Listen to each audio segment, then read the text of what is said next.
झारखंड की सियासत में लंबे समय से हलचल मची हुई है। जहां एक तरफ बीजेपी लगातार झारखंड में तोड़फोड़ करने की कोशिश में लगी हुई है, तो वहीं अब चुनाव आयोग की सिफारिश ने सोरेन की कुर्सी पर खतरा बढ़ा दिया है। ऐसे में अगर सोरेन की कुर्सी गई तो कौन हो सकता है अगला सीएम?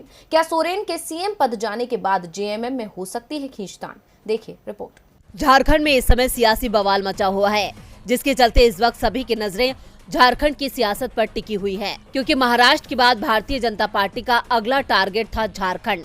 लेकिन कांग्रेस की सक्रियता से वहां दाल नहीं गल सकी और बीजेपी की साजिश नाकाम हो गई। लेकिन बीजेपी ने कोशिश करना नहीं छोड़ा और उसकी कोशिश अभी भी जारी है।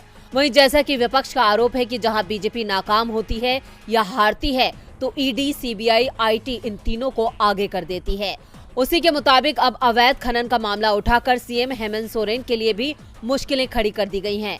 इतना ही नहीं, चुनाव आयोग ने खनिज घोटाला मामले में सोरेन की सदस्यता रद्द करने की सिफारिश की है। केंद्रीय चुनाव आयोग ने हेमंत सरकार के लिए खतरे की घंटी बजा दी है। आपको बता दें कि हेमंत सोरेन को जन प्रतिनिधि कानून 1951 की धारा 9A उल्लंघन का दोषी माना गया है, इसलिए उनकी सदस्यता रद्द करने की सिफारिश की गई है।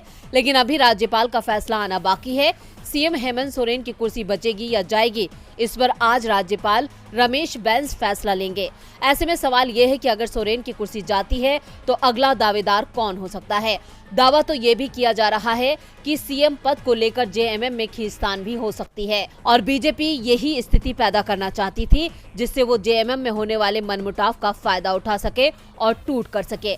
लेकिन बीजेपी की ये कोशिश नाकाम होती नजर आ रही है, क्योंकि जेएमएम में सोरेन की पत्नी कल्पना के नाम पर सहमति बनती दिख रही है। यानी अगर सोरेन की कुर्सी जाती है तो उनकी पत्नी को सीएम बनाया जा सकता है, और अगर ऐसा नहीं होता है तो सबकी सहमति से ही दूसरा सीएम चुना जाएगा, क्योंकि झारखंड मुक्ति मोर्चा बीजेपी की चाल को भांप चुकी है और वो बीजेपी की साजिश को पूरा नहीं होने देगी।